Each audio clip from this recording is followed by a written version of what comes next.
안녕하세요 여러분, 즐거운 평일입니다. 자, 오늘은 코스피와 코스닥이 모두 하락으로 마감을 했습니다. 코스피 같은 경우에는 0.52%, 그리고 코스닥 같은 경우에는 0.02%가 하락을 했는데, 외국인 같은 경우에는 오늘까지 포함해서 총 4일간 매도를 했고, 코스피도 4일 연속으로 하락을 하고 있습니다. 특히 중국 MSCI 지수가 편입이 확대가 되면서 상하이 종합지수랑 완전히 디커플링 되는 현상이 보여지고 있습니다. 오늘 같은 경우에는 상하이 종합지수가 0.9% 정도 올랐는데, 외국인 같은 경우에는 오늘 상하이 종합지수 개장하자마자 바로 우리 증시의 자금을 다 팔기 시작을 했습니다. 코스닥도 그렇고 코스피도 그렇고 10시 반을 기점으로 거의 투매 형식으로 이렇게 하락을 했는데, 자, 오늘 이 시간에는 디커플링 되고 있는 코스닥과 코스피, 그리고 삼성전자, 하이닉스가 요즘 계속 내리고 있는데, 이 주식들, 특히 반도체 섹터가 지금 왜 내리고 있나에 대해서 한번 알아보도록 합시다. 자, 지금 시각이 5시 15분 정도입니다. 지금 시간의 단일가도 다 안 끝났고, 그리고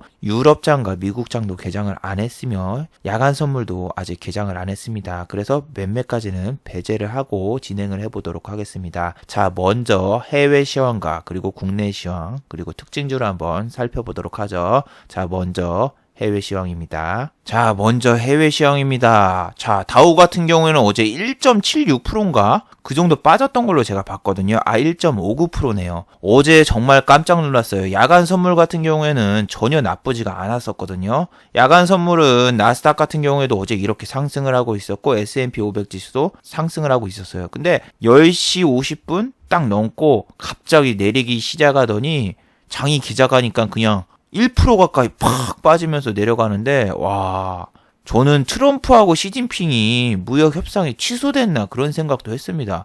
갑자기 1% 이상 쫙 빠지고 나스닥도 쫙 빠지고 그러니까, 아, 이거 뭔 일이 있구나 해서 살펴보니까 다행히 별다른 이유는 없었어요. 미중 협상 기대감이 선반영이라고 해서 이제 다우 지수가 슬슬 조정을 준다, 그 이야기도 있었고, 또 일각에서는 미국과 중국이 협상이 진전이 별로 없다라는 회의론도 되게 많이 나오고 있어요. 실제로 이번 협상을 주도하는 이제 뭐 경제부 장관이라던가 뭐 미국 관리직에 있는 분들이 이제 그런 식으로 이야기를 해서 시작부터 이렇게 많이 내렸었는데, 아, 그래도 어제 장중에 웬만큼 회복을 했죠. 어제 1.5%까지 빠지다가 장막판에 이렇게 딱 들어 올렸는데, 우리나라 야간 선물도 똑같았습니다. 어제 보시면은 0.76으로 마감했지만 1.3%까지 내렸다가 위에서 올라왔죠. 그래서 얘네도 이제 좀 조정을 줄 것인가. 왜냐? 지금 3달 동안 한 번도 안 내렸어요. 미국 같은 경우는 2월 28일을 기점으로 지금 거의 2달 반 정도 거의 계속 상승만 했었죠. 조정이라고 해봤자 이거 조금 얘네가 이제 여기 연고점을 통과하기 전에 좀 숨고르기를 하고 무역 협상이 끝난 다음에 27일 기점으로 팡 하고 올라갈 것인가, 아니면 27일 기점으로 팡 하고 내려갈 것인가 잘 확인을 해야 되겠죠. 우리나라는 근데 지금 무역 협상이 중요한 게 아니라 가장 중요한 게 뭐죠? 자, 우리나라는 지금 자동차 관세 문제가 있습니다. 미국이 수입차에 대한 자동차 관세를 인상한다고 해가지고, 만약에 인상을 하면은 232조의 자동차 관세가 투여가 되면서 우리나라 자동차 산업이 완전히 무너질 것이다. 특히 전기차라던가 친환경 자동차 같은 경우에는 거의 부가가 확실시 될 거라는 그런 이야기가 있죠. 그래서 자동차라던가 전기차, 뭐 수소차 이런 거는 2월 17일 이후로 절대 접근하면 안 된다고. 아니, 그 전에도 접근 안 하는 게 좋다고 얘기를 한 게, 현대차라던가 기아차 뭐 이런 수출 자동차보다 만약에 이 자동차 관세가 제외가 돼도 전기차는 포함될 듯, 전기차가 포함되면 수소차도 포함이 되고, 여기서 친환경차 또 이야기를 하는데 그 이외의 것이 포함될 것이라고 또 얘기를 했었고, 지금 현대차하고 기아차는 오늘 또 내렸는데, 이 현대차가 내린 이유가 뭐 카드 때문에 그런다는데 그건 아니죠, 여러분. 현대차가 지금 뭐 이 카드 수수료 뭐 이것 때문에 지금 이 카드 계약사 해지 때문에 내리는 게 아니라 자동차 관세 때문에 내리는 거라고 했죠. 그리고 이렇게 빵 올랐을 때도 삼성전자라던가 막 그런 거 얘기하면서 이야기를 했죠. 뭐 배당을 늘리겠다, 자사주를 매입하겠다, 뭐 이런 거 하루 이틀 이슈고, 이때 공매도라도 많이 안 늘었으면 상관이 없는데 공매도가 너무 늘어났기 때문에 이런 건 거의 꼬시기에 가깝다. 어제도 얘기를 했었죠. 이 공매도 보여주면서. 바로 어제 영상에 있습니다. 어제 다우가 이렇게 내리니까 우리나라 야간 선물도 같이 내렸고 나스닥도 기술주는 뭐 그렇게 크게 타격을 안 받았는데 오늘 우리나라 기술주 완전히 막 무너졌죠. 뭐 나스닥 같은 경우에는 0.23%밖에 안 빠졌는데 얘네도 똑같아요. 1.23%까지 빠졌다가 종가는 0.23 되게 많이 올랐는데 자 필라델피아 반도체 지수라던가 이런 것도 되게 양호했어요. 막 빠지다가 얘네가 종가에는 턴을 했어요. 1.12% 내리다가 종가에 턴을 했고 나스닥 바이오 지수 같은 경우에는 어제 1% 가까이 내렸죠. 하지만 나스닥 바이오 지수가 오늘 1% 가까이 내렸어도 우리나라 제약주는 상당히 선망을 했습니다. 셀트리온이라던가 신라젠 그리고 셀트리온 헬스케어 모두 안 내렸죠. 근데 나스닥이 기술주라던가 그리고 반도체 관련주가 여기에 밀집되어 있는데 반도체 뭐 필라델피아 반도체 지수라던가 이런 게 별로 안 내렸는데 왜 삼성전자하고 하이닉스는 이렇게 뚝 까맞죠? 이렇게 생각하시는 분은 두 가지 이유가 있다고 봐요. 저는 중국이 MSCI 지수 비중 확대가 됐기 때문에 시총 상해주고 그리고 두 번째로는 지금 램 가격이 여러분 4만원대까지 들어온 거 알아요? 어제 보니까 49,000 얼마까지 빠졌어요. 삼성전자 DDR4 램 8기가가 4만원대까지 빠졌었습니다. 이 램 가격을 여러분한테 지난번에 보여줬을 때 얼마였어요? 69,000원 하면서 막 7만원 선이 깨졌습니다 하면서 6만원대라고 했는데 지금은 4만원대까지 진입을 해버렸습니다. 그리고 반도체 섹터가 지금 좀 위험하죠? 눈높이를 더 낮추자 반도체 1분기 실적 비관론 뭐 이렇게 하면서 우리나라 반도체 관련 수출이 점점 하락을 하고 있고 램 가격도 내리고 있다. 뭐 이런 식으로 계속 기사가 나오고 있습니다. 특히 램 가격이 내리고 있는 거는 여러분이 저렇게 실시간으로도 확인을 할 수가 있고 그리고 삼성전자하고 하이닉스는 매번 얘기를 했지만 1분기 실적 안 좋을 수밖에 없어요. 어닝 쇼크가 둘 다 나왔는데 이 어닝 쇼크가 나온 거는 매번 얘기했죠. 작년 1분기 때 램 가격이 얼마였습니까? 14만원이었어요. 14만원에서 지금 4만원이면은 10만원이 빠진 거예요. 물론 아직 49,000 얼마면은 한 9만원 정도 빠졌네요. 예전에 2017년도에 비트코인 열풍으로 인해서 램 가격이 14만원. 저 같은 경우에는 램을 그때 32기가인가 샀거든요. 32기가. 32기가 샀는데 램 가격만 한 50만원? 40에서 50만원 줬어요. 지금이면은 얼마야? 엄청 살 수 있네. 반토막 이상 나는데 지금 계속 내리고 있고 1분기도 지금 1월부터서 3월까지 해봤자 작년 대비해서 실적이 좋아질 수 있는 건덕지가 없어요. 물론 삼성전자가 이번에 갤럭시 S10이라던가 폴더블 폰을 출시하지만 그거는 뭡니까 여러분? 1분기가 아니죠. 1분기에 출시하는 게 아니라 이제 2분기로 봐야 돼요. 2분기로 봐야 되고 뭐 예판한 거 뭐 그거 다 합쳐봤자 되겠어요. 본격적으로 그게 실적에 들어가려면은 2분기로 봐야 되고 그리고 삼성전자는 지난번에 노트 7이 폭파됐어서 사상 최고의 실적이 나왔던 거는 램이라던가 반도체 쪽 섹터가 좋았기 때문입니다. 그래서 이번 분기도 안 좋을 건 확실한데 이미 많은 상승을 줬죠. 하이닉스라던가 삼성전자 이렇게 MSCI 지수 비중 확대라던가 이런 악재로 인해서 얘네가 지금 계속 빠지고 있는 겁니다. 그래서 코스피도 보시면은 쟤네 두 개가 동시에 빠지니까 우리나라 코스피 같은 경우는 4연속으로 내리면서 힘을 못 줘요. 힘을 줄 수가 없죠. 변비인데. 힘을 주는 척만 아침에 살짝 합니다. 이게 지금 보니까 외국인이 아침에 살짝 우리 국내 지수 갖다가 좀 띄우면서 장난치고 10시 반만 되면은 바로 조기 퇴근을 해버리니까 뭐 얘네 유연제 근무한 줄 알았어 나. 뭐 그렇게 빨리 퇴근을 하고 나가는지. 이제는 코스닥도 같이 팔아요. 여러분이 착각하시면 안 되는 게 뭐다? 코스피 종목만 MSCI 지수에 편입된 게 있는 게 아니라 코스닥 종목도 MSCI 지수에 편입된 종목이 있습니다. 그리고 이번에 코스피 200 종목도 교체되는 종목이 있는데 그것도 여러분이 좀 살펴보세요. 그리고 여기부터 계속 얘기를 했었죠. 여기서부터 계속 얘기를 했던 게 뭡니까? 이제는 코스피보다는 코스닥 쪽을 보고 이 제약주하고 이쪽도 이제 수급 들어오고 있으니까 관종에 넣고 관찰하라. 그래서 오늘 제약주 섹터 자체가 다 갔는데 이 코스피는 진짜 너무하네요. 너무해. 진짜 어제도 말했지만 나는 배추하고 싶은데 자꾸 너무하니까 미치겠네요. 특히 환율이 다시 1130 쪽으로 왔거든요. 오늘 아침에도 1130 한번 찍었었는데 요 환율이 1130 찍으니까 그냥 국내 증시에서 돈이 싹 빠져나가고 특히 삼성전자하고 하이닉스 이런 데서 돈이 싹싹싹 빠져나가니까 이 환율도 되게 신경을 많이 쓰셔야 됩니다, 여러분. 코스피는 오늘 또 다우가 저거 조정 주고 하면은 같이 또 따라갈 가능성이 되게 높습니다. 자, 다우가 지난번에 3.1절 날 막 오르고 그래가지고 우리나라도 그걸 좀 반영받나 했더니 우리는 그런 건 반영 하나도 못 받고 우리 내부적인 악재, 남북 정상회담 결렬로도 인해서 이만큼 빠졌는데 오늘 또 빠졌잖아요. 내릴 때는 다우를 또 따라가고 오를 때는 못 쫓아가고 그리고 우리는 또 상하이 종합지수가 올라버리면은 얘네가 또 빠져버립니다. 오늘 막판에 급등했죠. 막판에 이렇게 급등을 했는데 와 얘네 0.3인가 이렇게 때 있었고 장 초반에는 얘네 하락이었어요. 얘네 하락이었는데 얘네가 턴하니까 우리나라가 갑자기 쑥 빠져버려서 정말 무섭더군요. 중국 증시가 이제 3,000포인트 회복하고 이제 다 왔는데 우리 증시는 쟤네가 착착착착 나갈 때마다 착착착착착 이제 빠지면서 내려가는 게 아닌가 좀 두려워요. 또 유가라던가 여러분 이런 걸 잘 보시면은 유가는 별로 변화가 없어요. 56불에서 지금 껌 붙여놓은 것처럼 잘 움직이질 않는데 그만큼 무역 협상에 따라서 어느 쪽으로 갈지 아직 방향을 못 잡았다는 얘기죠. 그리고 환율은 계속 오르고 있다라는 거. 지금 무역 협상이 돼도 계속 오를 것 같아요. 무역 협상이 딱 되면 원래 달러가 좀 내리면서 이 1110을 그냥 깨버리고 밑으로 내려가면서 다시 1065. 우리나라가 옛날에 환율이 1065에서 1095까지 놀던 시절로 돌아갈 줄 알았는데 이게 그거 같아.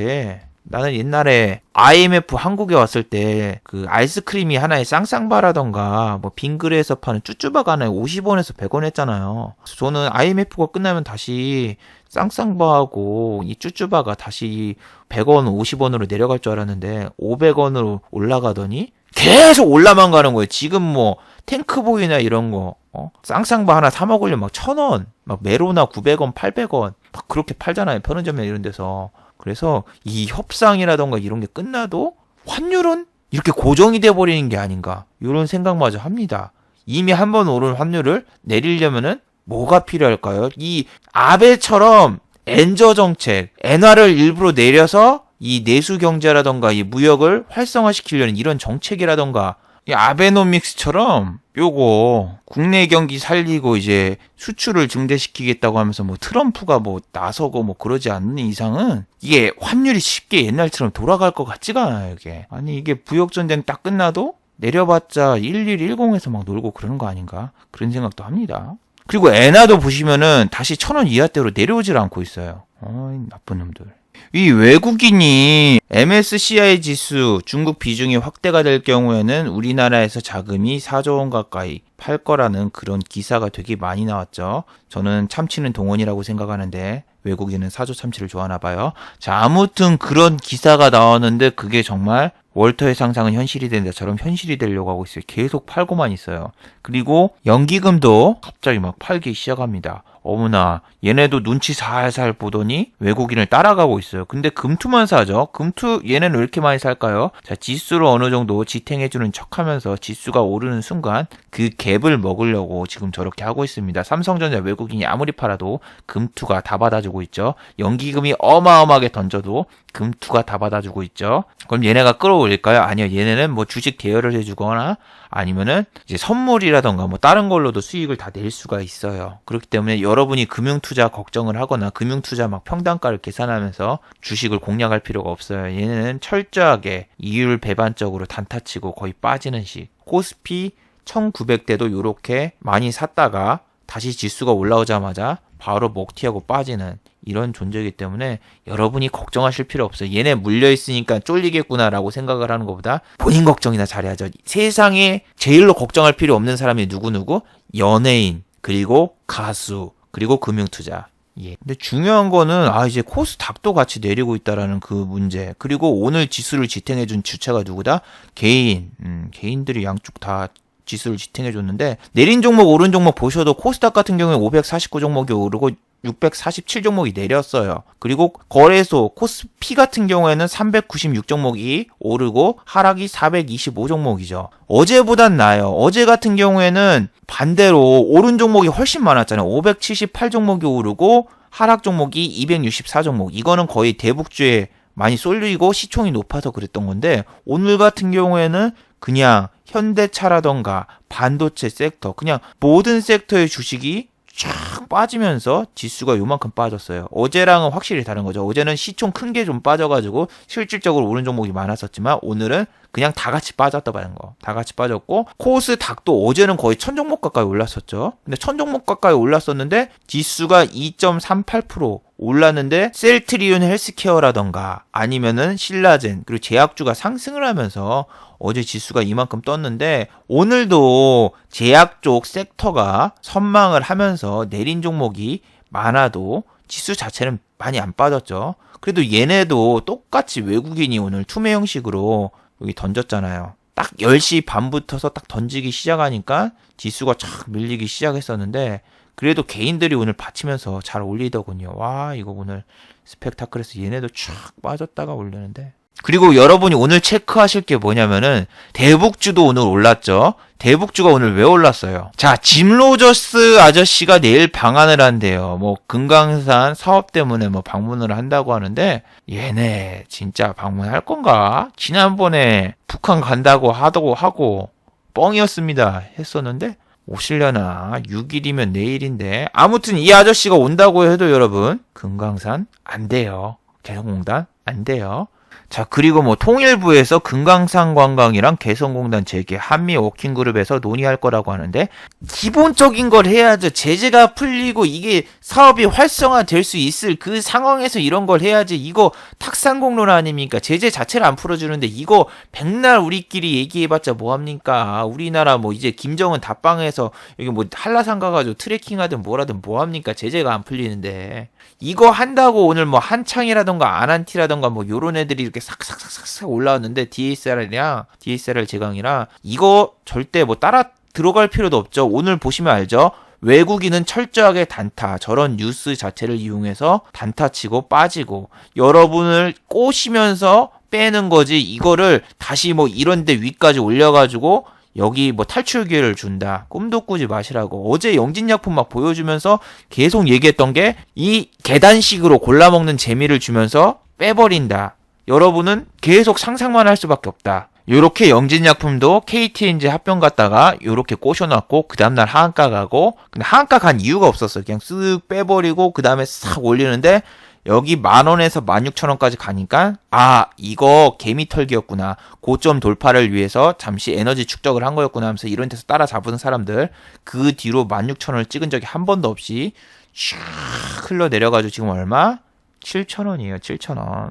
그런 것처럼 지금 저런데 한번 물려있으면은 여러분이 절대 탈출할 수가 없다. 이거는 옛날에 GM코라던가 뭐 그런 애들이랑 똑같다고. GM코 같은 애들도 하한가 이렇게 점화 2번 간 다음에 23% 올랐어요. 23%. 아 12%? 아니야 이거 상한가 보낼 것처럼 이렇게 한번 꼬셨었어요. 2위에서 한번 꼬셔가지고 이렇게 위에 올라왔었는데 지금이랑 좀 비슷하죠. 그때 무슨 뉴스 있었어요? 반기문 씨가 뭐 사퇴돼도 뭐 어쩌고저쩌고 하면서 뉴스 같은 거 지금 아난티 뉴스 비스무리한 거 나왔었어요. 다시 철회하지 않을까 뭐 그런 뉴스 같은 거 딱 나오면서 23%까지 꼬시고 이때 2,000원대까지 갔는데 지금 얼마야?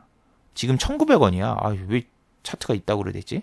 이게 한창도 여러분 반기문 테마주인 거 알죠? 반기문 테마주여가지고 똑같았어요. 뭐 CCS 한창 뭐 요런 애들 뭐 YBM넷 이런 거 다 반기문 테마주였는데 지금 어떻게 문재인 테마주로 다 바뀌었냐. 지금 이거 같은 경우는 대북 관련해서 이렇게 됐는데 봐봐 얘도 똑같아요. 여기 점화 이렇게 맞고 여기서 17% 올렸었잖아요. 지금이랑 좀 똑같하게 안 느껴지나요? 여기 이렇게 17% 딱 올랐는데 뉴스가 지금이랑 비스무리한 거였습니다. 철회했던 거 대선을 안 나간다고 했던 거 번복하지 않을까 뭐 이딴 기사 그냥 기사도 지원했을 거예요 아마. 지원해가지고 이렇게 살짝 올리고 그 다음에 쫙 빠져가지고 지금 이렇게 됐는데 그 당시 얼마야?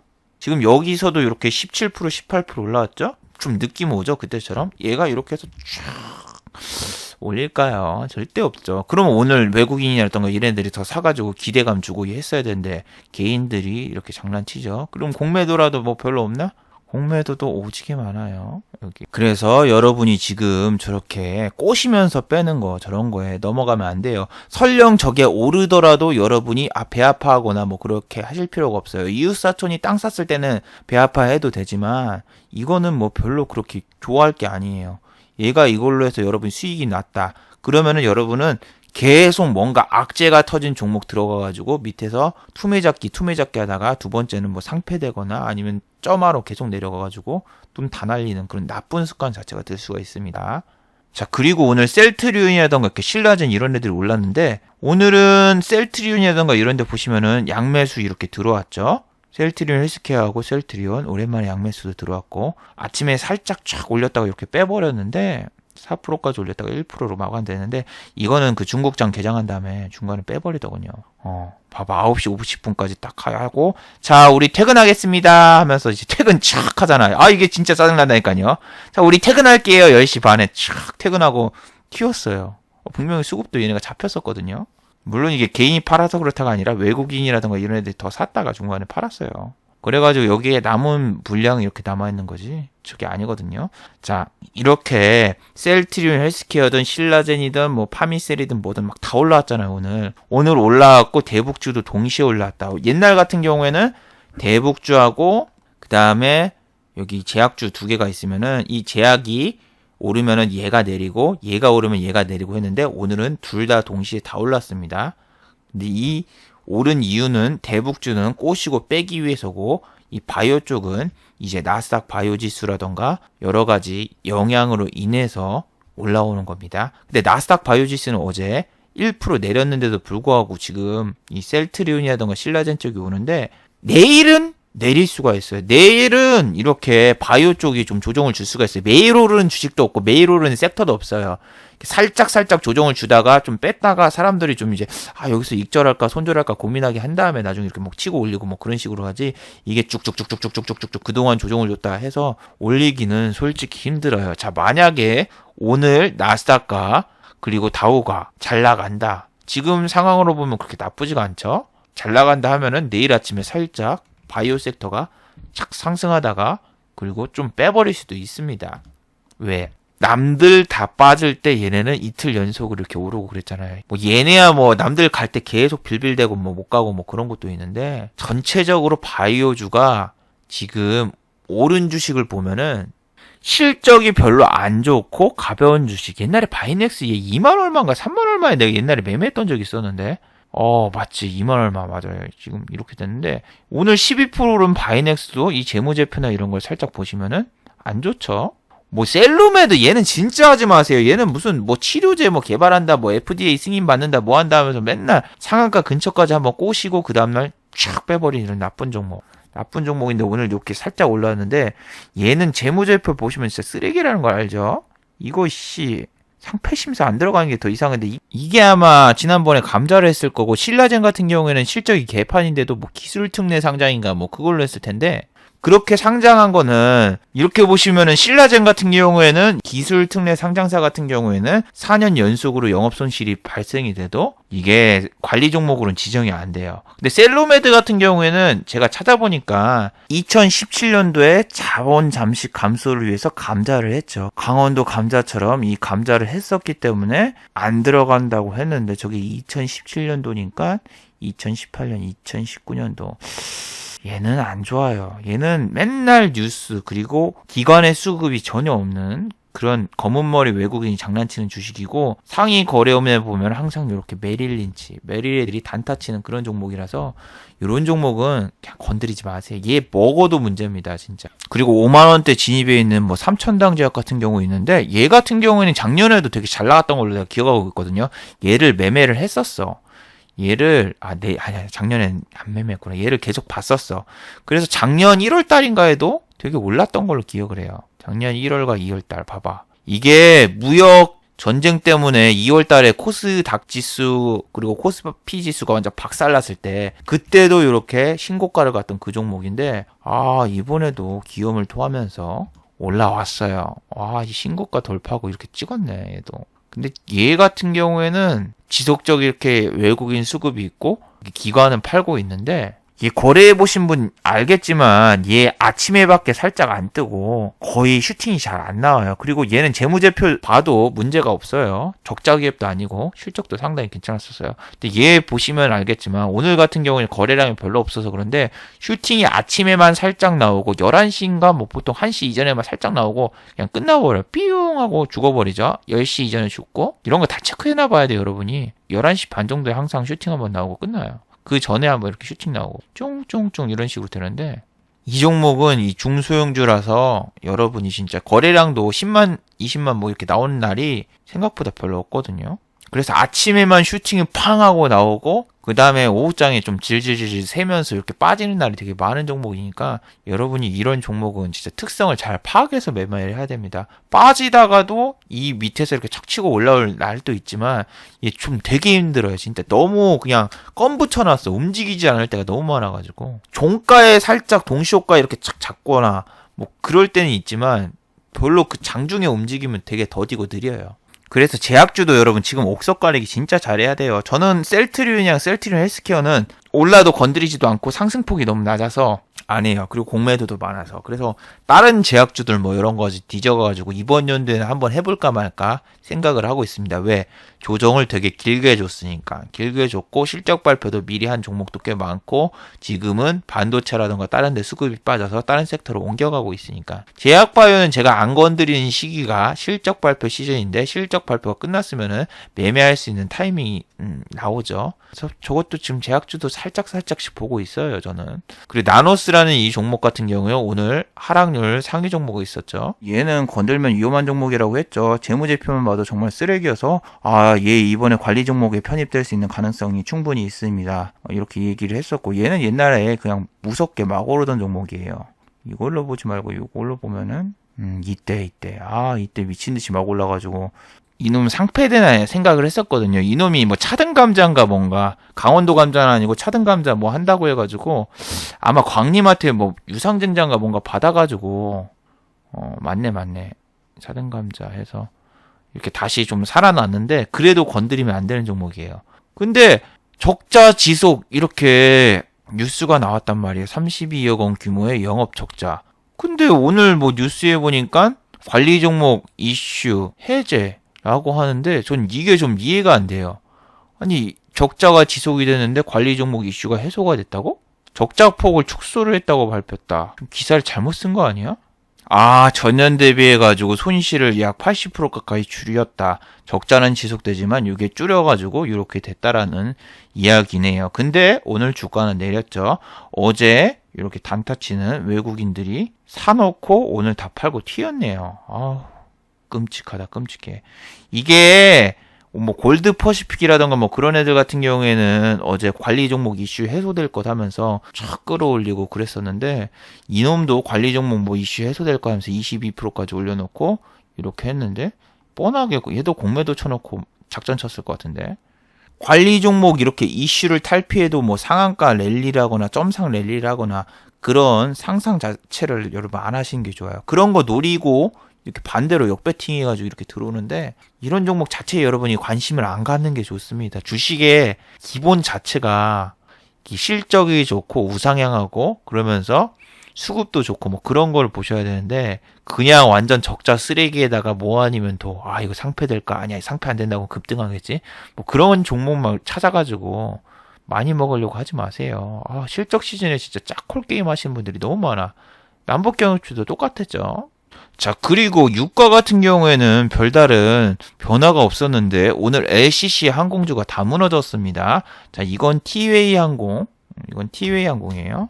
티웨이 항공이고 그 다음에 티웨이 홀딩스도 그렇고 제주항공, 에어부산, 그 다음에 또 뭐 있지? 지네어 이렇게 있는데 자, 이 종목들이 왜 내렸을까요? 유가의 움직임도 별로 없었고 달러가 올라서 과연 그랬을까요? 아니죠. 자, 지금 뉴스가 하나가 있죠.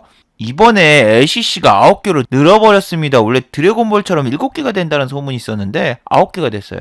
여러분 이거 뉴스 다 찾아보고 제가 몇 번 한 얘기했던 것 같은데 뭐 플레이 강원이라던가 에어로케이라던가 이런 애들 벌써 심사만 우리나라에서 한 3년인가 4년 동안 되게 많이 했었어요. 신규 항공산업. 근데 다 탈락했어요. 특히 플레이 강원이나 이런 애들. 근데 이번에는 이 3년 동안 안 해주던 거를 이번에 한꺼번에 다 했었어요. 지난번에는 뭐 지네어 때도 사건도 그렇고 LCC가 현재 지금 과열 상태라서 더 이상 LCC를 뭐 추가 안 한다라고 분명히 작년에 그 이야기를 했는데 이번에는 7개가 아니라 9개까지 늘리면서 지금 이렇게 면허를 발급했는데 아직 이 회사들은 주식에 상장이 안 됐지만 그래도 얘네들 영업이익이 감소할 거라는 생각에 LCC 항공사들이 지금 싹 다 내렸죠. 그리고 LCC 이번에 항공사에 자금을 투입할 거라는 이 부방 같은 경우에는 오늘 이렇게 주식이 내렸어요. 어제는 올랐는데 오늘 이렇게 빠졌는데 자 여러분 당분간은 이제 LCC도 접근하면 안 돼요. LCC가 중국 소비주하고 그 다음에 중국 면세점이나 이런 쪽에다가 지금 같이 해서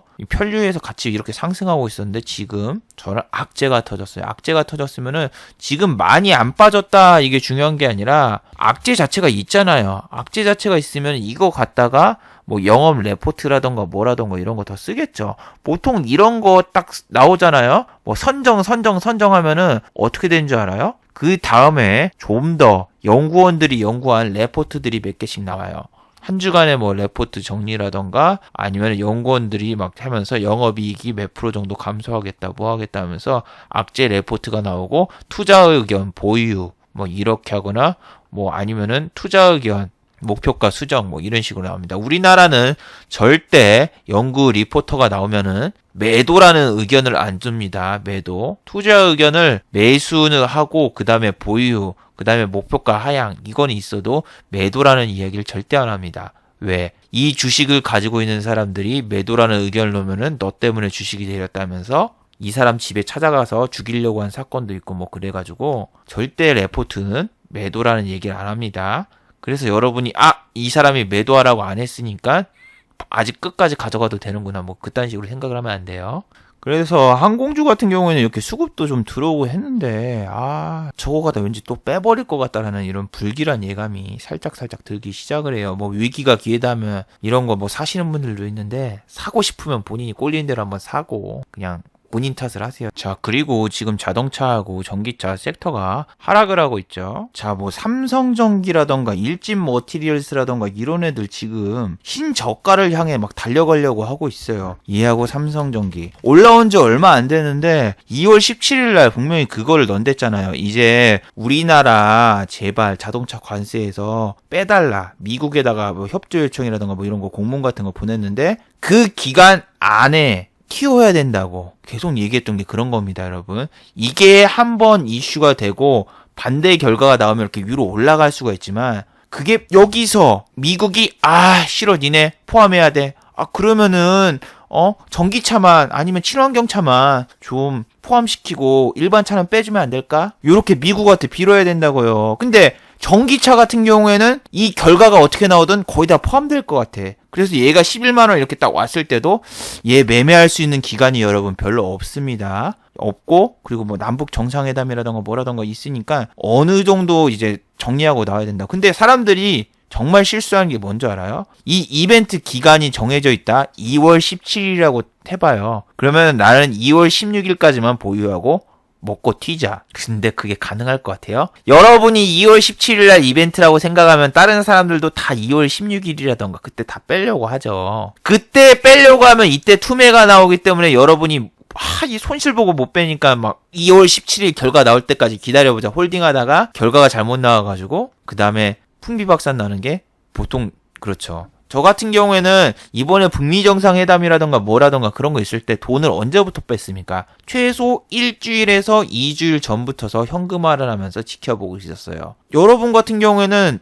이런 경우가 너무 많아요. 뭔가 큰 이벤트가 있으면은 한 2, 3일 정도 남았다? 2, 3일 정도 남았으면은 이때 정말 열심히 해가지고 빨리 벌어야지. 여기에서 못하는 거를 미리 더 벌어놔야지. 하루치를 더 벌어놔야지. 생각을 하고 뭐 이렇게 급등하거나 왔다가리 갔다리 하는 종목이 있으면은 거기에서 잠깐만 들어가서 1%에서 2% 정도 먹으려고 해요. 그리고 이 왔다리 갔다리 하는 종목 같은 경우에는 무슨 종목이냐면은 보통 개잡주예요. 왜냐면은 저런 큰 이벤트가 있으면은 투심이 안 좋아요. 투심이 안 좋고 움직이는 종목이 별로 없어. 이벤트를 앞두고 한 일주일 정도. 금리 인상이 될 것인가 안 될 것인가 뭐 그런 것처럼 그 기간 중에는 투심이 안 좋고 대북주라던가 아니면 무슨 FD 승인 뭐 된다 뭐 어쩌고저쩌고 찌라시 하나 갖다 움직이는 이 개잡주가 있는데 내가 지금 여기서 1%에서 2%만 먹고 나오자 하고 들어갔는데 어머나 물렸어. 갑자기 들어가자마자 탁 한 5%에서 7% 정도 빠지는 거예요. 그럼 손절을 할까 말까 고민을 하는데 아직 이벤트까지는 2일에서 3일 정도 남았으니까 이 안에 탈출하고 나오자. 강제 갑자기 장투가 돼.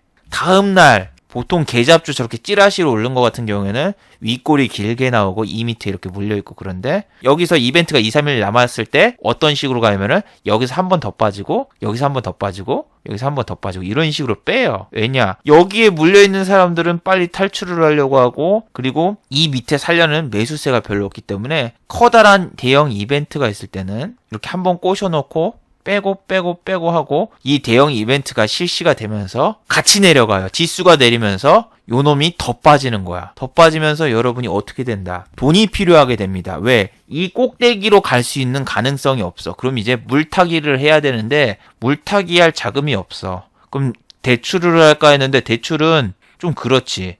그래서 인터넷에서 신용 쓰는 법에 대해서 공부를 하게 됩니다. 이 투자를 공격적인 성향으로 체크를 하면은 신용이 써진다네. 그렇게 생각을 해서 여러분이 만약에 내가 1,000만 원이 있었으면은 신용을 쓰게 돼서 3,000만 원까지 매매를 할 수 있게 만드는 거죠. 그래서 내가 투자금을 따로 키우지 않아도 2,000만 원에 신용을 쓸 수 있는 게 생겨서 물타기를 신용으로 해버립니다. 근데 여기서 한 가지 모르는 사실이 있었죠. 자, 신용을 쓰면은 증거금이 140%가 유지가 돼야 되는데 이 1,000만 원을 기준으로 했을 때 2,000만 원을 신용을 써버리면은 증거금이 거의 141%, 2% 이 정도 됩니다. 그래서 내가 이 자금을 다 투입한 다음에 1%에서 한 4% 정도 빠지잖아요. 그러면은 반대 매매가 들어갑니다. 반대 매매. 이제부터서 주식이 지옥이 시작되고 정말 쫄리는 상황이 발생이 되는 거예요. 현금을 할 때는 뭐 빠지든 말든 좀 가만히 놔둬보자 이런 생각이 드는데 이게 이제부터서 1%, 2%만 빠져도 증거금이 얼마가 부족합니다. 빨리 잔액을 채워 넣어주십시오 하고 이렇게 되고 전화까지 와. 전화까지 오고 그러니까 이제는 또 마음이 급해지죠. 그러면 어떻게 돼? 대출을 받아야 돼. 대출을 처음에는 자기가 직장인이야 그러면은 뭐 제1 금융권이나 이런 데 가서 마이너스 통장이나 집을 갖다가 뭐 전세 보증금 대출이라던가 뭐 이런 걸 한단 말이에요. 그래서 이쪽에서 또 증거금을 채워 넣잖아요. 증거금을 채워 넣으면은 어떻게 되는 줄 알아요? 140% 이상이 되니까 신용이 또 가능해. 내가 만약에 이제 2,000만 원이 됐어요. 1,000만 원을 더 입금을 해서 2,000만 원이 되잖아요. 그러면은 이제는 또 4,000만 원까지 매매가 가능하게 되니까 또 여기서 물타기를 신용을 한번 탁 해가지고 몇 프로만 오르면 탈출할 수 있을 것 같은데 이런 생각이 돼가지고 한 번 신용을 더 쓰게 됩니다. 아니면 미수를 쓰게 되는 경우도 있는데 아무튼 이 경우에 신용을 한 번 더 쓰게 돼가지고 또 다시 증거금이 모자라요. 140% 이렇게 또 다시 차고 이 신용을 넣는데도 불구하고 다음날 장이 앉아서 또 빠지고 하락장에는 보통 쫙쫙쫙쫙쫙 빠지지 여기서 다음날 올라가고 그러지 않거든요. 그래서 이제 제1금융권도 대출을 다 받았으니까 어떻게 할까 하다가 이제는 또 뭐 합니까? 스탁론을 알아보죠. 스탁론 같은 경우에는 증거금을 120%까지 유지하면 되니까 자기가 머릿속으로 생각해 본 거지. 내 주식이 설마 20%가 더 내릴까? 지금 많이 빠졌는데 20%가 더 내릴까? 생각하고 스탁론을 쓰게 되고 스탁론은 제1금융권이 아니라 제4금융권, 5금융권 이렇게 되기 때문에 신용 등급이 이제 하락을 해서 여기서 뭐 조회만 하거나 아니면은 이쪽에서 대출 한번 한 순간부터서 제1금융권이라던가 다른 데서는 이제 대출 자체가 불가능하게 됩니다. 러시앤 캐시 뭐 그런 거랑 똑같으니까. 그래서 스탁론을 사용하는 순간에는 다른 거 다 막힌다고 생각을 하면 되죠. 스탁론을 이제 여러분이 썼어요. 근데 신기하게도 내 주식이 계속 빠져. 근데 신용을 썼을 때는 내가 만약에 한 1% 정도 손실이 났다? 그러면은 내 주식에서 1% 가까운 범위 내에 매도가 되는데 반대 매매가 여기서 이렇게 나가는데 스탁론 같은 경우에는 1% 가까운 손실만 더 나잖아요. 120%에서. 그러면은 장 끝나기 전에 전체 자금이 반대 매매가 나가요. 전체 자금이. 그래서 이번에는 완전히 위험해졌잖아요. 옛날에 그냥 신용을 썼을 경우에는 하루 유예 기간도 있고 그 다음날 아니 그 다다음날 이렇게 반대 매매가 나고 그런데 스탁론은 너무 쫄리고 그리고 예약 매수 매도가 안 되기 때문에 이게 스탑 로스를 걸어놓고 놔둘 수가 없어요. 왜? 스탁론은 그 기능을 제공을 안 한답니다. 이거 누가 정말 구구절절한 사연을 이렇게 써가지고 막 알려줬는데 그렇게 안 된대요. 스탁론. 이건 내 얘기가 아니에요. 그래서 이 주식창을 매일 볼 수밖에 없고 이때부터서 완전히 지옥이 시작되는 거예요. 하루 1%만 떨어져도 자기는 이제 자금을 스탁론도 썼고 제1금융권에서도 썼고 그 다음에 이제 마지막에 돈이 없어서 뭘 합니까? 카드론을 쓴대요. 카드론. 왜냐하면 스탁론을 쓴 순간 다른 금융권에서 대출이 다 막혀버리거든요. 그래서 카드론을 쓰는데 카드론은 이자가 23%래요. 23%여가지고 처음에는 단기로 빌렸다가 한 달 지나서 안 돼서 장기로 간대요. 장기 카드 대출이라고 또 있나 봐요. 그걸 해서 여기 단기를 이쪽으로 상쇄시키고 또 카드 대출을 했는데 그거는 얼마까지 된지 제가 써본 적이 없어서 모르겠고 아무튼 이렇게 해서 사람들이 빚이 1억까지 생겼대요. 1억까지 생겼는데 카드론이나 뭐나 그런 거 하면은 이게 연 23%잖아요. 연 이자가 23%면은 한 달에 이자가 최소 2.5% 정도 된다는 얘기잖아요. 1억에 2.5%가 250만 원씩 250 정도 계속 이자로 나가니까 절대 장기로 끌고 갈 수가 없고 그 다음에 일에도 집중이 안 되고 회사에서도 일을 해도 월급 자체가 다 카드 이자 갚는 대로 나가버리니까 그냥 생활비 자체도 없어가지고 그래서 망하신 분들이 너무 많대요. 저 이런 거 사연 다 찾아보니까 이랬던 거예요. 저는 솔직히 1억을 빚을 졌다 하면 왜 1억을 저걸 못 갚지? 알바 빡세게 3개 뛰고 회사 다니고 뭐 하면은 한 2, 3년이면 다 갚을 것 같은데 생각을 했는데 매달 이자가 막 200만 원, 300만 원씩 나가니까 이자만 갚다가 원금이 줄지 않아가지고 막 개인 파산 신청하고 뭐 그런다는데 저쪽에서 뭐 퇴직을 해서 퇴직금으로 메꾸시는 분도 뭐 있다고 하는데 그거는 근속연수가 좀 많아야 되겠죠. 아무튼 뭐 저렇게 하시는 분들이 빠지는 게 그거예요. 이 대형 이벤트가 있으면은 대형 이벤트 2, 3일 전에 잠깐만 빨리 먹고 나와야지. 이 빨리 먹고 나와야지. 이거 한 방에 이렇게 된다는 사실. 근데 저 같은 경우에는 이 대형 이벤트가 있으면 1, 2주 전에 미리 현금화를 시켜놓고 나중에 설사 2, 3일 전에 매매를 한다고 해도 내 투자금에 반도 안 되는 돈 갖다가 살짝 하고 나오지. 여기서 세게 절대 안 들어갑니다. 그리고 뭔가 이 이벤트에서는 내가 참여를 안 하기 위해 지난번처럼 뭘 한다? 여행을 간다. 이번 주도 일본에 가서 이렇게 스트리밍 방송을 했죠. 저는 이제 주말이라던가 이럴 때마다 일본이라던가 다른 나라에 가 있는데 그게 초반에는 말씀드렸듯이 1박 2일로 갔었다고. 여행을 1박 2일로 갔는데 지금은 2박 3일에서 3박 4일로 바꿨다고. 그러면은 매매할 수 있는 날이 줄어들어서 안 좋지 않느냐? 아닙니다. 오히려 마음이 더 편해집니다.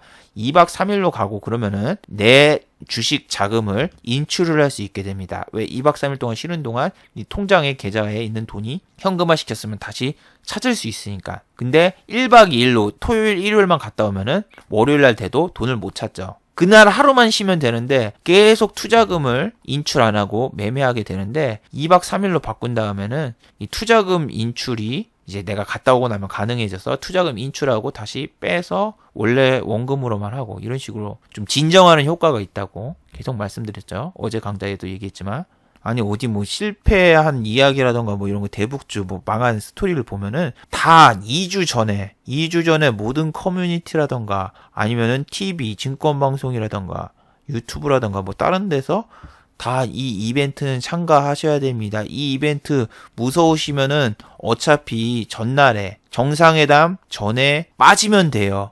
이날은 안 사면 되고 2주 전에는 무조건 분할로 사면 시세를 한번 주니까 무조건 먹고 튀시면 됩니다. 라고 꼬신 분들이 너무 많았기 때문에 다 이런 식으로 돼가지고 다 이렇게 빚쟁이가 됐다고 하는데 어떡할 거야 이런 거. 2주 전이면 막 진짜 시세 한 번도 안 주고 이쪽에서 쭉 2주 전에 샀어봐요. 완전히 망한 거지. 그래서 지금 뭐 카드론 쓰고 스탁론 쓰고 되신 분들이 여기서 망한 거예요. 여기에서 사서 이쪽에서 빠졌을 때 이제 증거금도 모자르고 스탁론도 쓰고 정말 최후의 필살기다 딱 했는데 여기서 하한가 가버리고 그 다음에 반대 매매 나가고 지금 거지 됐다. 뭐 이런 걸 되게 많이 봤는데 제가 보통 이렇게 1, 2주 전에 빠지는 게 이유가 있는 거예요. 여러분이 다 그날 빠지고 튀려고 하니까 저는 한 발, 두 발 더 앞서가지고 미리 빠지는 겁니다. 제가 현금화할 때는 이유가 있어요. 근데 사람들은 제가 현금화를 했습니다 이 말 한 다음에 그 다음날이라던가 한 2, 3일 동안 장이 좋아버리면은 아니 뭐하러 현금화하셨어 이렇게 장이 좋은데 결과를 나온 다음에 말을 하는 게 아니라 이렇게 결과가 안 나와도 나는 돈은 못 벌지만 일단은 손실도 안 나죠. 근데 이게 결과가 이렇게 안 나왔을 경우에는 어떻게 했을 거예요? 크게 손실 볼 날을 여러분이 좀 피할 줄 알아야 돼요. 이거를 꼭대기에 사서 완전히 밑에서 이렇게 팔 수가 없단 말이에요. 이게 꼭대기 가면 이 위에서 파는 게 아니라 이 정도 갔으면은 이제 조정 주고 내려오겠다 할 때는 요 기간은 여러분이 어느 정도 피해나요. 한 1, 2주 안에는 빠지겠지 생각을 하고 가만히 놔둬요. 옛날에 호텔 신라라던가 BH라던가 뭐 이런 애들 꼭대기에서 되게 잘 놀았을 때 저는 더 이상 호텔 신라를 건드리지 않겠습니다. 얘를 어떻게 했었는데요. 자, 제가 올렸던 이 한국에서 장기 투자가 힘든 이유 이때 보세요. 자, 호텔 신라를 제가 작년에 12만 5천원 500원까지 매매를 했었습니다. 자, 제가 12만 5,500원에서 이런 데서 팔았다는 얘기죠. 이런 데서 팔았는데 사람들이 이거를 내가 팔았어. 근데 이렇게 착 빠지니까 야 역시 대단하네 하는데 갑자기 13만 원 찍으니까 아이고 이거 가만히 좀 더 놔뒀으면은 더 먹었을 텐데 이제부터서 더 랠리할 텐데 왜 팔았냐 뭐 이렇게 하더군요. 아니 그러면은 여기서 여기까지 내려갔을 때 이 손실 볼 건 사람들이 생각 안 하나 그건 모르겠고 결과적으로 이게 올라오면은 사람들이 왜 팔았냐고 저한테 따지더군요. 제가 계좌를 맨날 까면서 하니까 스트레스 받는 게 감나라 배나라 하는데 그렇게 잘하면 본인이 매매를 하시면 되잖아요. 본인이 사서 하면 되잖아요. 자, 이렇게 13만 원대 올라왔어도 저는 매매를 이때 안 했어요. 그리고 얘가 막 13만 2천 원까지 올라오고 그러니까 신고가 더 돌파하고 그랬죠. 넌 여기서 팔았는데 이쪽까지 좀 더 끌고 갔으면 좋았지 않느냐. 다들 그 말을 하대요. 근데 지금 결과적으로 어떻게 됐어요? 쭉 빠지더니 얼마예요 지금? 8만 원. 12만 5천 원에서 이렇게 팔 기회가 있었고 내가 판 다음에 1주에서 2주 뒤에 이렇게 큰 슈팅이 나왔어요. 약간 해봤자 차익이 뭐 한 8천 원 정도 나는 건데 이거 여기서 이거 더 해봤자 이렇게 됐으면 어떻게 대처를 했을 거냐고요. 여기서 여기까지 올라갈 만큼 올라왔으니까 어느 정도 이제 시세를 타협을 해주고 어느 정도 이제 그냥 빠져나와야 될 거 아니야. 내가 여기서 어떻게 이걸 팔고 다음날 나올 겁니까? 길게 보는 게 아니라 실적 발표도 이제 얼마 안 남았는데 사람들이 실적 발표가 안 나오면 못 먹어도 고하면서 실적 발표 때까지 끌고 가는데 실적 발표 전에 이렇게 한번 빠지잖아요. 그러면은 개미털기야. 이거 실적 발표 나면 이렇게 올라갈 거라면서 상상을 하는데 이렇게 빠져버릴 경우가 너무 많다니까요. 한국에는. 그래서 여기서 파는 그런 연습을 해야 돼요. 내가 이게 이쪽까지 올라가든 말든 상관을 안 하고 이 정도에서 먹고 이 정도면 됐다. 더 올라가서 이거 조금만 더 먹어야지 하면서 다시 위에서 공략할 필요도 없고 밑에서 최소 50% 아니 30% 대형주 같은 경우 30% 이상 올라온 거는 잘 안 쳐다보면 돼요. 코스닥 같은 경우에는 30% 이렇게 오르는 것보다는 한 50% 정도 보시면은 위험하다고 봐도 되는데 이 코스닥 같은 경우에는 이 대형주가 30% 밑에서 30% 정도 치고 올랐으면은 무서운 겁니다. 그 다음에 이제 빼면 얼마까지 빼는데 이게 7만 5천 원짜리가 13만 원까지 갔으면 거의 50% 가까이 올랐는데 얼마나 더 오르겠어. 올라봤자 가끔 뭐 더 올라봤자 이렇게 쫙 하고 뭐 FDA 승인이라던가 뭐 이런 거 하면서 더 올라가는 애들도 있지만 평균적으로는 올라가는데 한계가 있다고요. 외인 기관도 차익 실현을 한다고요. 자, 현대차도 그렇고 기아차도 그렇고 전기차도 그렇고 여러분이 진짜 저거 잘 되길 바라세요. 저 수입차 관세가 잘 되길 진짜 바라셔야 됩니다. 안 되면은 그냥 우리나라 경제도 같이 무너질 것 같아요. 지금 안 좋은 뉴스밖에 없으니까 진짜 3월 27일이 됐는데도 무역 협상이 진전이 진짜 없다. 그럼 얼마까지 빠질까요? 우리나라 지수는. 그리고 이렇게 장이 안 좋아도 올라가는 주식들은 뭡니까? 대부분 잡주성이 강하거나 테마가 강합니다. 일주일 전에 조심하라고 했던 삼성출판사. 이때는 아기상어가 특허권 소송에서 승소를 해가지고 뭐 올라왔을 때 뭐라고 했어요? 이거 지금 장이 앉아서 하루 꼬시기지? 더 내릴 가능성이 높다. 그 뒤로 계속 내렸고 토박스 코리아인가? 토박스 코리아도 똑같은 형식으로 지금 이렇게 빠지고 있는데 얘네는 여러분 건드리지 마세요. 지금 또 장이 안 좋아지면 저런 거 리포트라던가 아니면 뉴스 같은 거 한번 딱 나온 다음에 띄우는데 쟤네들이 실질적으로 실적 발표를 했어도 실적이 그렇게 좋은 편이 아니죠. 실적이 좋은 편이 아니니까 지금 너무 이슈에 끌려다니지 마세요. 장이 안 좋으면은 아씨 이거 사볼까 저거 사볼까, 아 이거 오르는데 이거 잠깐만 먹고 나가야지, 이런 식으로 하지 말고 진짜 실적 발표 때는 실적이 좀 괜찮게 나오거나 아니면은 어닝 쇼크였는데 턴어라운드를 한 주식이라던가 뭐 그런 거를 관종에 넣어놓고 이번 분기에서는 매매를 못했어도 다음 분기에 매매하면 되지, 뭐 이런 식으로 생각해놓고 자기가 포트 한번 잘 짜보세요. BH 같은 경우 오늘 7%가 내렸는데, BH는 아이폰 관련주여가지고 애플 주식이 내렸나 보니까 애플 주식이 내린 게 아니에요. 아이폰 관련해서 뭐 안 좋은 기사라도 나왔나, 뭐 그런 것도 없습니다. 그럼 얘가 안 가면은 LG 이노텍 얘도 빠졌나, 그것도 아니죠. 인터플렉스 그것도 아닙니다. 얘는 2%밖에 안 빠졌는데 얘는 더 적자인데. 그럼 BH는 누가 팔았나 살펴보면은 어머나 투신이 그리고 사모가 이렇게 많이 팔았죠. 그리고 외국인이 이렇게 사는데 2만원대 깨지고 지금 이렇게 내려온 거죠. 원래 2만원대 지지 되게 잘해줬는데, 여러분이 이런 거에서 잘 생각해야 됩니다. 여기서 이렇게 한번 빼고 다시 올렸으니까 얘 또 올릴 거다, 뭐 그런 생각이보다는 이런 데가 아닐까, 이렇게 꼬셔놓고 이제 이렇게 빼고 이런 식으로 더 빼지 않을까, 이런 것도 잘 생각해야 됩니다. 아이폰 관련 경우에는 뭐 신작 출시 뭐 한다는 거 이번에 무슨 발표해서 한다고 했는데, 그 이슈가 뭔가 색다른 게 나오지 않으면 아이폰도 힘듭니다. 폴더블 폰처럼. 그래서 이렇게 코스닥 중에서 하루에 등락폭이 좀 큰 종목들은 여러분이 잘 매매를 하세요. BH는 이전에 너무 많이 이야기를 해드려서 또 이야기를 안 드릴게요. 하루에 왔다 갔다 하는 비율이 8%, 7% 이런 식으로 되니까 매매하기 상당히 껄끄럽고 까다로웠던 종목이라고. 근데 저는 지금 이 종목을 안 보고 있습니다. 근데 여러분한테 이걸 보여준 게 뭐냐면은, 이 코스닥 같은 경우에는 코스피 종목에 비해서 낙폭 확률이 생각보다 커요. 별다른 이슈도 없는데 계속 이렇게 짜자자자 빠져버리면은 반대 매매도 나가고, 코스닥 종목은 여러분이 좀 이 매매법을 매매를 할 때 좀 잘 생각하고 진짜 매매를 하셔야 됩니다. 제가 BH라던가 다른 종목 같은 경우에는 이렇게 잘했어도 쉬워 보이지 않다는 거, 결코 이렇게 하루에 7%, 8% 이렇게 빠져버리면은 본인이 이게 감당이 될까 잘 생각해 보세요. 자, 마지막으로 정리해보죠. 참 안타까워요. 진짜 뭐, 대북주로 왜 내가 실패하게 된 이유 막 저런 거 막 사연 같은 거 저런 거 보니까, 아, 저 사람이 왜 망했나 막 저런 거를 잘 알 수 있더군요. 저런 실패 경험담이나 뭐 그런 거 볼 때마다 참 안타깝습니다. 자, 1번 잠깐만 매매하고 나온다라는 생각을 버리세요. 자, 특정일 이벤트가 있어서 그 전날에 잠깐만 매매를 해야지, 혹은 잠깐만 먹고 나와야지 하는 생각을 하면 안 됩니다. 그리고 나서 물려버리면 비자발적인 장기 투자로 이어져요. 특정 이벤트에서 대박이 나지 않을까? 물리고 나면은 생각하는 게, 아, 이거 내가 손절하는 게 아니라 이 이벤트를 통해서 오히려 역배로 대박이 나지 않을까? 근데 이렇게 역배로 대박이 나잖아요? 그럼 계속 이 특정 이벤트 있을 때 이딴 식으로 매매하다가 두 번째는 쪽박차고 망하는 경우가 많거든요. 그래서 특정일 이렇게 잠깐 먹고 나온다는 그런 생각 버리세요. 그리고 요런 데서 큰 손실이 나면은 스탁론이라던가 뭐 카드론, 뭐 신용 이런 거 쓰지 마세요. 손실만 더 커져요. 자, 그리고 LCC라던가 항공주 같은 경우에 당분간 조심하는 게 좋아요. 수급은 지금 현재 살아있어요. 개인만 팔았지. 그런데 경쟁 업체가 늘어나는 거는 절대 좋은 소식이 아니에요. 영업이익이 줄어드는 거는 누가 봐도 알 수 있는 사실이기 때문에 악재가 터진 종목은 당분간 건드리지 않는 게 좋습니다. 아까도 뭐 TUA 항공이라던가 뭐 이런 애들도 올라왔는데 어쩔 수가 없습니다. 우리가 공매도가 개인이 안 되기 때문에 얘네가 그냥 악재 뉴스 해놓고 공매도 치고 빼면은 속수무책으로 당하는데, 지금 지수 자체가 이렇게 내려오고 있잖아요. 지수 자체가 내려오는데 거기다가 투심도 안 좋고 악재 뉴스까지 있으면은 오히려 더 수급이 있어도 하락하는 경우가 많으니까 조심하세요.